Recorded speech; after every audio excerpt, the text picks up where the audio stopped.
You're listening to an Airwave Media Podcast.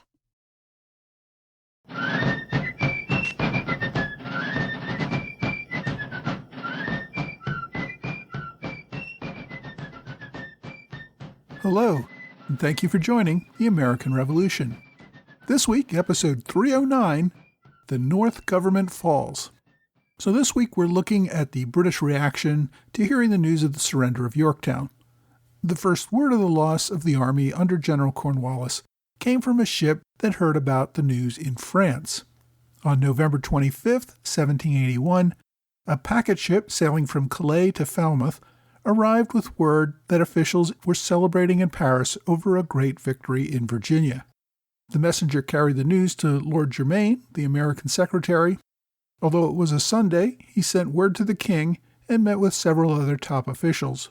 He and those officials went over to carry the news to Prime Minister Lord North, who exclaimed, oh God, it's all over."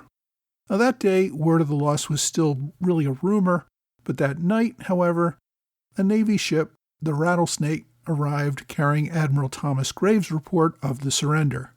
For most of the government officials, they seemed to share Lord North's reaction, if not his emotional outburst. The loss of the army under Cornwallis probably meant that it was time to end the war in North America. But one man who did not share that opinion was George III. The king had long been the leading advocate for continuing the war and was largely responsible for maintaining a government that had supported his position. 2 days after word about Yorktown arrived, the king was due to give a speech before the opening of the new session in Parliament. Now, the speech had been written well before the news arrived, but it called for continued efforts to defend and preserve the empire.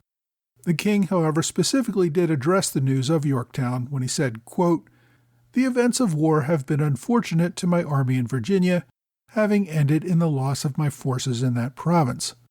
But I retain the perfect conviction of the justice of my cause."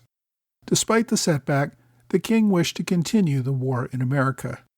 The king believed that North America was vital to the British Empire. Giving up there would only mean that colonies around the world would also push for independence. For the king, the fight for the colonies in North America was a fight for the continuation of the British Empire itself. The king's speech helped rally the Tories, but the opposition to the war had been growing long before the news of Yorktown. And this loss, of course, only strengthened the position of the opposition. George III asked Lord Germain to develop a new plan for the war. The American Secretary's response was a proposal that Britain should retain its occupation of New York, Charleston, and Savannah. The two southern cities were particularly important as support bases for the war in the West Indies. He also recommended the recapture of Newport, Rhode Island, and the establishment of a base in Delaware to block trade to and from Philadelphia. The British Navy could continue efforts to blockade or attack rebel points, cutting off outside trade and assistance. Loyalists and Indian tribes would continue to receive military aid that would be used to harass the rebels. Britain would give up on trying to control entire colonies or even large portions of land. It would simply hold a few port cities, block most trade, and wait for the misery in the colonies to get the enemy to return to their senses and once again accept British rule. Germain's memo also noted that the rebel governments had essentially put themselves under French control.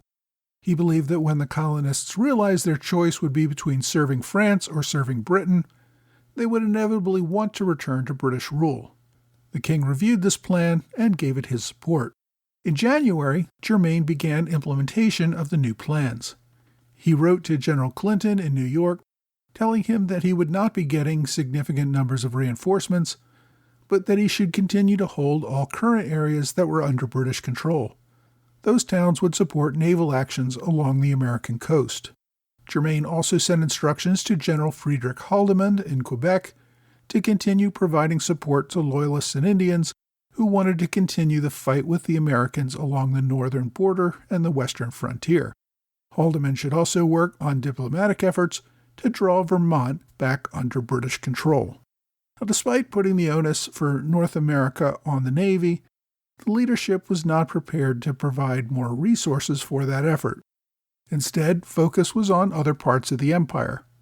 Lord Sandwich, the First Lord of the Admiralty, sent instructions to Admiral Digby in New York to take the bulk of his fleet down to the West Indies to protect British interests there. Sandwich also deployed a fleet to India, carrying several more regiments of infantry and cavalry. As I discussed a few weeks ago, the French fleet under Admiral Suffren was actively attacking British interests in India, with the cooperation of Hyder Ali and the Mysore Kingdom. So Britain had to send resources there to protect its interests. At the ministry's request, a member of Parliament named David Hartley wrote a letter to Benjamin Franklin. Hartley and Franklin were friends from when Franklin was living in London before the war. Hartley broached the idea of trying to enter into separate negotiations with the American peace commissioners, with the idea of calling a 10-year truce between Britain and America. Franklin's response shut down that option pretty quickly. For starters, the Americans were not permitted to seek a separate peace from France.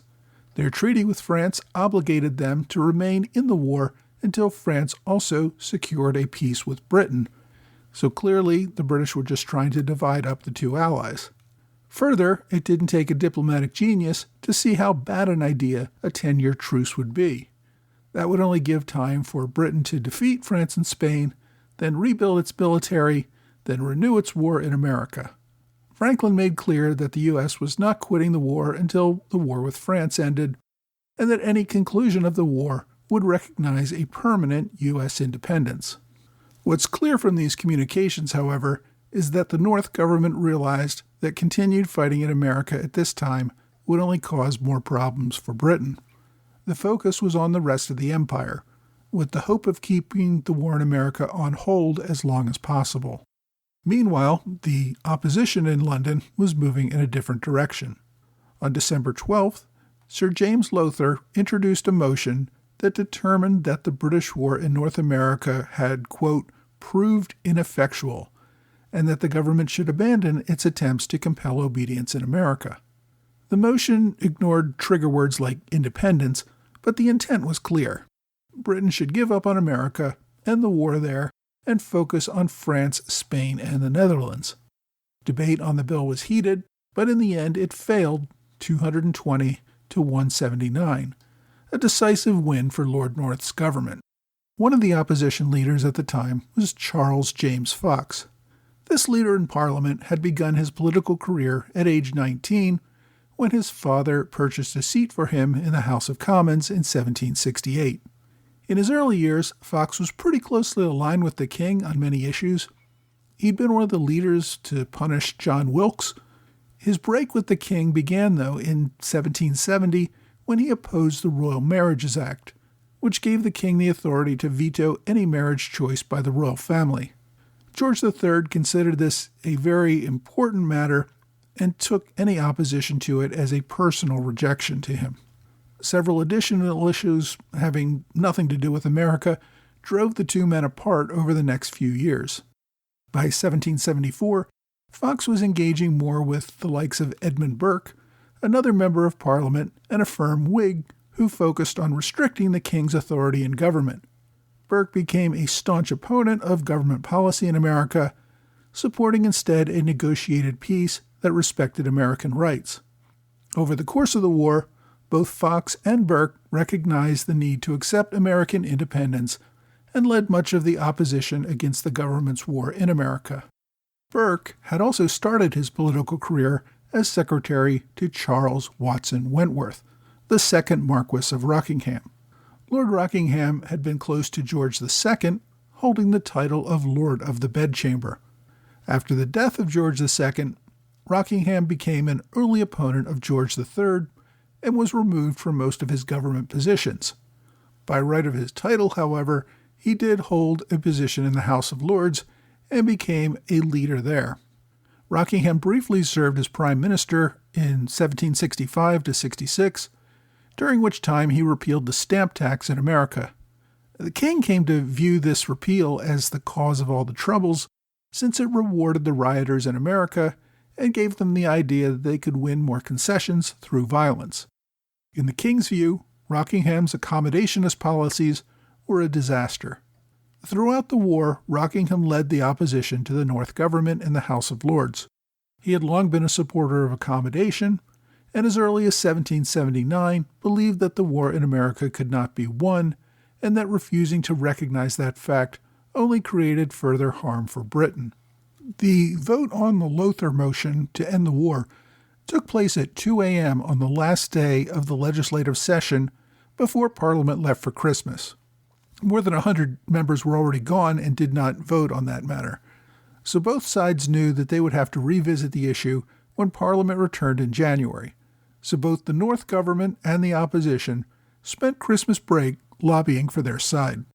And when I say the North government lobbied, I mean officials in the government led by Lord North. The Prime Minister himself did not do much talking at all. After Parliament adjourned in December, North met with the King and told him that he believed it was time to recognize American independence. The King insisted that North remain publicly silent on the matter, only discussing it with Lord Stormont and Lord Hillsborough, two of the most pro-war leaders that were still in the government. I think the King hoped that these two men could bring North back to supporting the war. In the meantime, he did not want North talking about independence with anybody else. As a way of placating the opposition, the North Ministry decided that there needed to be a human sacrifice. Lord Germain was the most outspoken supporter of continuing the war in America. The King, North, and others decided that he was going to have to go.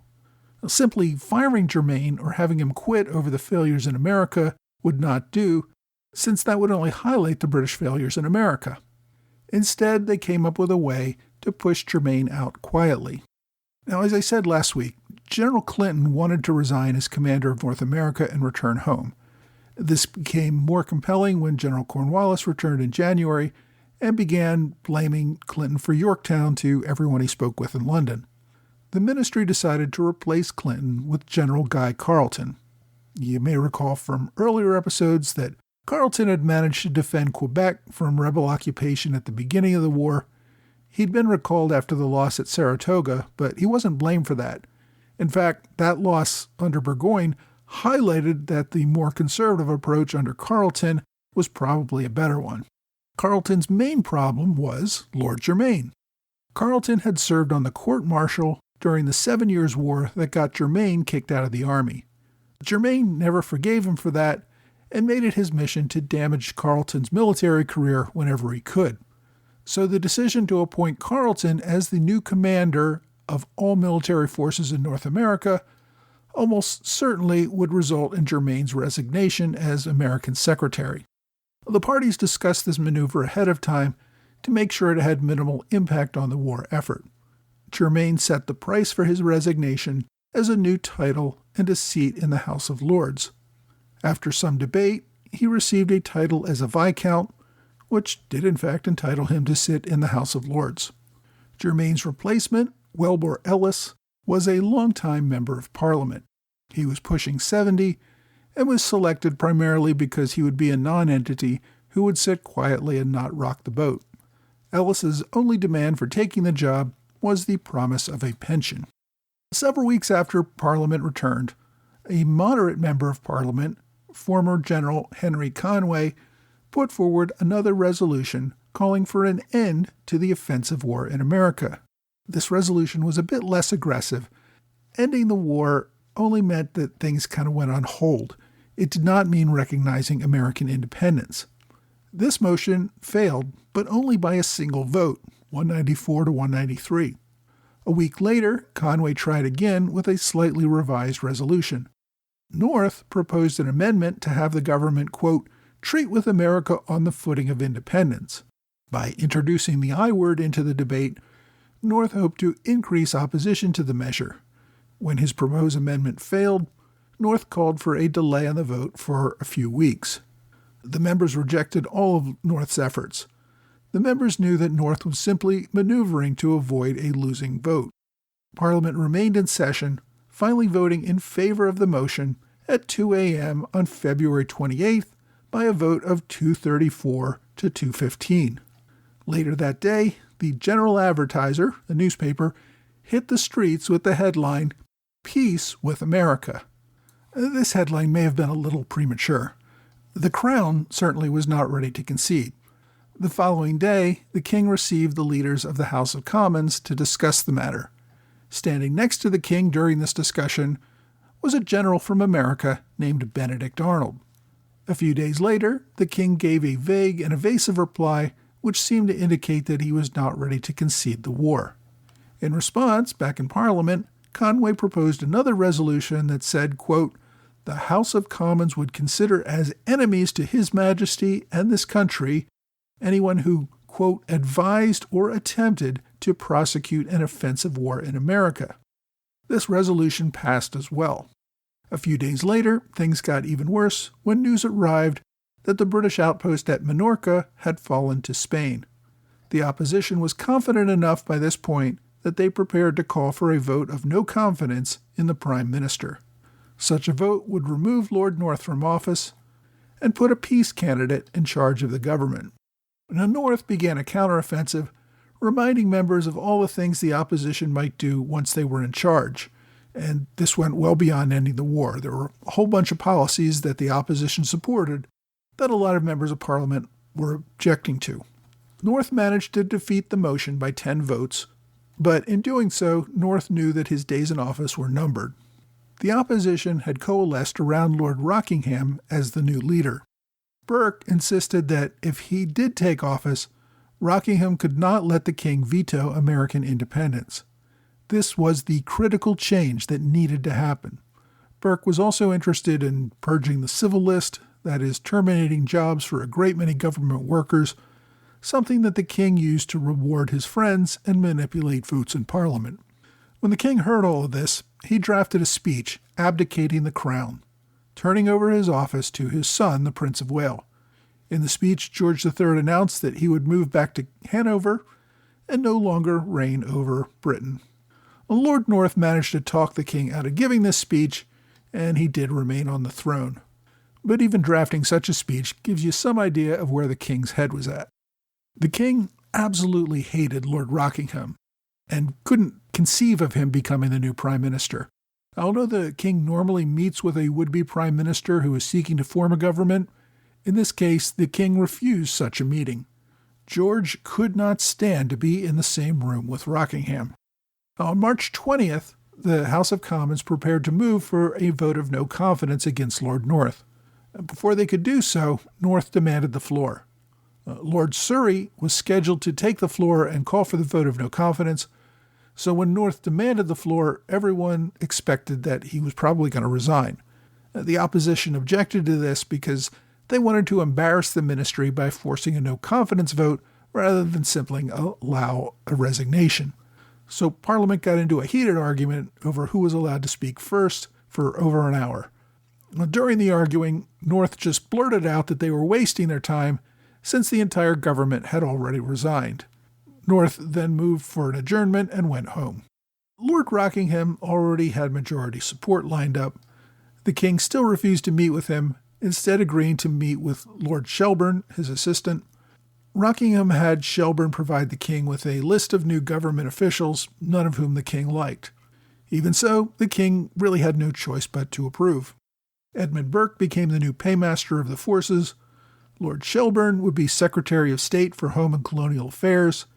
Charles James Fox would be Secretary of State for Foreign Affairs.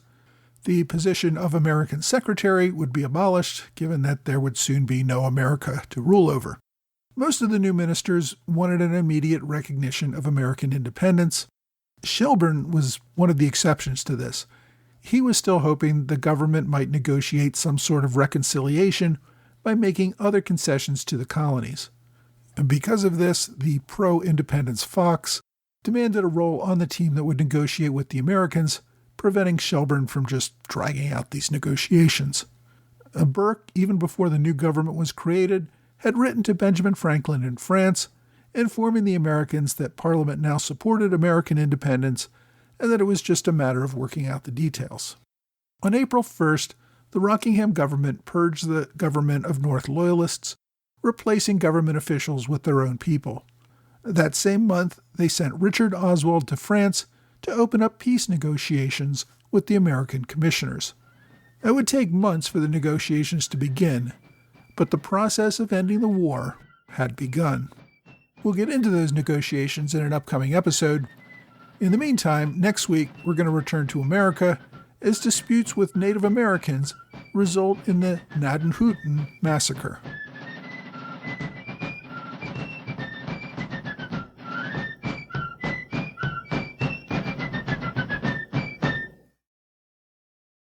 Hey, thanks for joining the American Revolution Podcast After Show, part of the Airwave Media Network. Thanks to my Patreon supporters in the Alexander Hamilton Club, George Davis, Mike Hager, John Celentano, Michael Mulhern, and the Sons of the American Revolution. And you can check out the SAR's podcast at fastfunhistory.com. Thanks to Robert Morris Circle supporters, Anthony McGinnis, Greg Pusak, and 10crucialdays.org. I'm grateful to everyone who supports this podcast on Patreon. You get access to ad-free episodes for as little as $2 a month.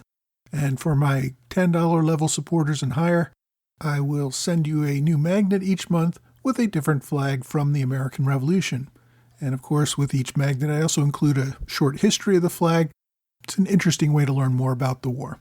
More importantly, your contribution helps the continuation of this podcast. I also appreciate gifts via PayPal or Venmo for people who just want to make a one-time gift rather than an ongoing contribution. Well, this week we covered the decision in London to end the war in America. The decision to end the war seemed clear when Parliament voted out Lord North and voted in Lord Rockingham. Even so, the final peace would take another 2 years. For starters, the king was not really on board. He was acceding to the will of Parliament, but it was clear that he still wanted to fight and retain control over the American colonies. In Parliament, the costs of maintaining the war in America, and with those costs, the risk of losing even more colonies around the world, made many in Parliament ready to receive peace even years before all this happened. But it really was the stunning loss at Yorktown that pushed the majority into accepting the need for peace.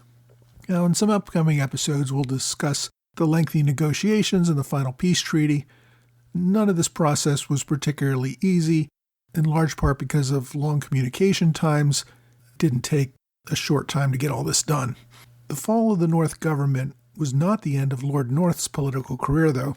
The year after the fall of his government, North is going to enter into a new coalition with Charles James Fox.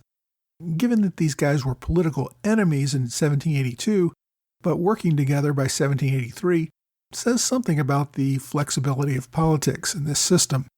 North is going to become the Home Secretary in this new coalition at a time when the government was still finalizing the Treaty of Paris. Now, the king, of course, saw North's participation in this new coalition as a personal betrayal, and the king absolutely hated Fox and couldn't believe North wanted to have anything to do with him. But again, this is all going to happen next year, and we'll probably talk about it more in a future episode. Even after that short-lived coalition fell, North remained in Parliament. The only reason he left the House of Commons in 1790 was because his father died and he inherited the title of Earl of Guildford. This bumped him up into the House of Lords. And when he did, North's son took his seat in the House of Commons. Another interesting aside, Lord North's estate, Roxton Abbey, was donated to Trinity College in 1932, and the college sold it to Dickinson University in 1964. Ever since then, that New Jersey university has used Lord North's former estate to house American students studying in Britain. If you want to read more about Lord North, my book recommendation this week is a biography simply called Lord North by W. Baring Pemberton.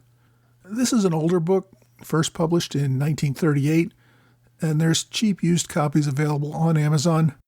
I think this book should have passed into the public domain, but the copy that is on archive.org is still listed as borrow only. I did recommend another North biography in an earlier episode. That earlier one was pretty expensive, even for used copies. This biography seems like a pretty good one to me and is much more inexpensive to buy. Again, the book is Lord North by W. Baring Pemberton. My online recommendation is The Correspondence of King George III with Lord North, Volume 2. This is a compilation of letters that the king wrote to Lord North during the Revolutionary War. It's a great primary source into what the king was thinking and what he wanted North to do. The copy I've linked to on archive.org was published in 1867, which means it's clearly in the public domain. And as always, I've included direct links on my blog and website. My question this week comes from listener Rob Payne, who asks about dueling. He says, "Dueling is such an interesting topic. The way the courts handled it at the time was comical. Oh, you killed a guy because he insulted your wife? That's fine. Being from Savannah, I'm most familiar with the Gwinnett versus McIntosh showdown. What are your favorite duels of the American Revolution era?" Well, Rob, dueling has also been a fascination of mine. You mentioned the Gwinnett-McIntosh duel, which may have been the most significant one during the Revolution because it led to the first death of a signer of the Declaration. Of course, the Hamilton-Burr duel of 1804 is probably the most famous one in American history. Another one from the Revolution that I've read about with fascination was the duel between Pennsylvania General John Cadwalader and Continental General Thomas Conway in 1778. Cadwalader brought the challenge on behalf of General Washington under the assertion that Conway had injured Washington's reputation when trying to get him removed as commander-in-chief during what we now call the Conway Cabal. That duel ended up being non-fatal, but Conway was very badly injured. The irony of the duel on Washington's behalf was that Washington himself greatly discouraged dueling, especially between officers during the war, since it was obviously going to hamper the war effort. Washington never in his life personally engaged in a duel. The practice of dueling came out of the Middle Ages in Europe. There were few laws governing the practice, but there were very certain norms that were usually followed. Combatants usually had to be from the same class. A person of a lower order could not challenge someone from a higher class to a duel. Typically, each party would choose seconds. If an aggrieved party did not go directly, then the challenger's second would go to the other party and demand an apology for the perceived insult. If there was an apology, that would usually end the matter. If not, the parties would set a time and place for a duel. The challenged party would usually be entitled to choose the place and the weapons used. Pistols were most commonly used during this period, having replaced swords. And given the way society worked at the time, it's easier to understand why dueling was an accepted custom. Leading men were most respected for their bravery. Taking someone to court was not seen as a way of resolving an issue of honor. Especially among the elites, there had to be some level of respect and cooperation between men, or they would not be able to govern effectively. The threat of dueling probably kept a lot of name-calling and backbiting from happening in the first place, and if two men really couldn't come to terms, the duel would end one of their lives, and at least that would be a way of restoring civility. Dueling pistols themselves were notoriously inaccurate. There was always a chance of death, but not necessarily a high one. Many duelists met on the field of honor to show they were willing to put their life on the line to protect their honor, but would also agree to resolve their dispute before firing. If they did fire and no one was hit, there would be another opportunity then to resolve the matter without bloodshed. Firing, however, would continue if both men were determined to do so. Just participating in a duel proved you put your honor ahead of your life, something that was seen as critical for gentlemen of that era. It also showed your ability to stand calmly in the face of fire, something that any good military officer would have to have the capacity to do. Murder laws did not seem to apply to these situations. The best argument that I've heard for why not is that an attack on your honor is considered fighting words which you are obligated to defend, probably more so than defending just your life. The fact that both men faced each other armed and ready to fire also made the firing on each person's behalf a matter of self-defense. Dueling in America seemed to become even more commonplace in the early 1800s than it was during the Revolution. It was at that time, though, that states really began to pass and enforce anti-dueling laws in an attempt to stamp out the practice. Even so, it remained a powerful form of dispute resolution through the American Civil War. If you have a question you'd like me to answer, please reach out to me either via email or on Twitter, Facebook, Quora, or Reddit. Well, that's all for this week. I hope you will join me again next week for another American Revolution podcast.